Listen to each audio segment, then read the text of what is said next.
un séducteur des temps modernes.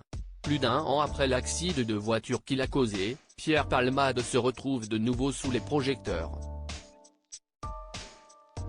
Le lundi 4 mars, le Parisien a révélé que le parquet de Melun avait décidé de renvoyer le comédien devant le tribunal correctionnel pour répondre des accusations d'homicide et de blessures involontaires aggravées.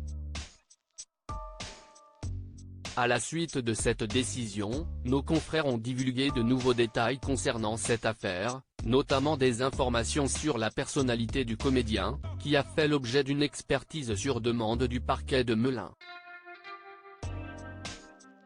Après l'accident, la juge d'instruction chargée de l'affaire avait ordonné une enquête de personnalité. Cette démarche vise à éclairer la justice sur la personnalité de l'accusé, depuis son enfance jusqu'à après l'accident. Cette enquête permet également de mieux comprendre le préjudice subi par la ou les victimes et contribue à la prise de décision des juridictions. Au cours de cette enquête, Pierre Palmade avait dévoilé les dessous de son addiction aux drogues de synthèse. Il avait également admis avoir eu 10 grandes histoires d'amour avec des hommes et avoir eu des relations sexuelles avec 4000 garçons, comme l'a révélé Le Parisien. Il est bien connu que Pierre Palmade était un grand séducteur, profondément attaché à l'idée même de l'amour. Cependant, jusqu'alors, il avait gardé ses relations intimes très discrètes. Malheureusement, ces révélations risquent une fois de plus de susciter des commérages. Pierre Palmade, François Cluzet, Benoît Magimel. Les stars sans tabou sur leurs addictions. Le procès attendu pour fin 2024. Pour rappel, le 10 février dernier, alors qu'il était sous l'empire de substances illicites, l'humoriste a pris le volant en direction d'un supermarché dans la région de Villiers-en-Bière, en Seine-et-Marne.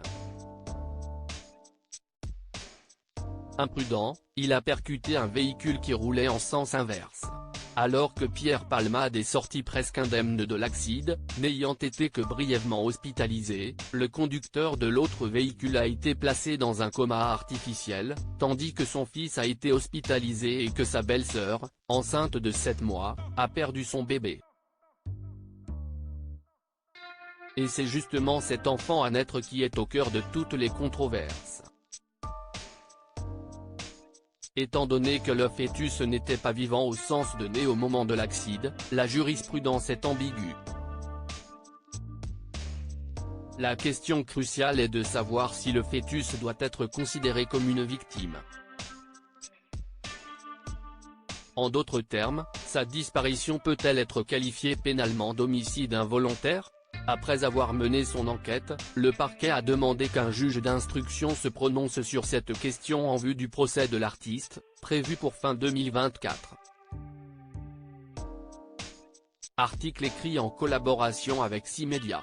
Crédit photo, Coadic Guirec.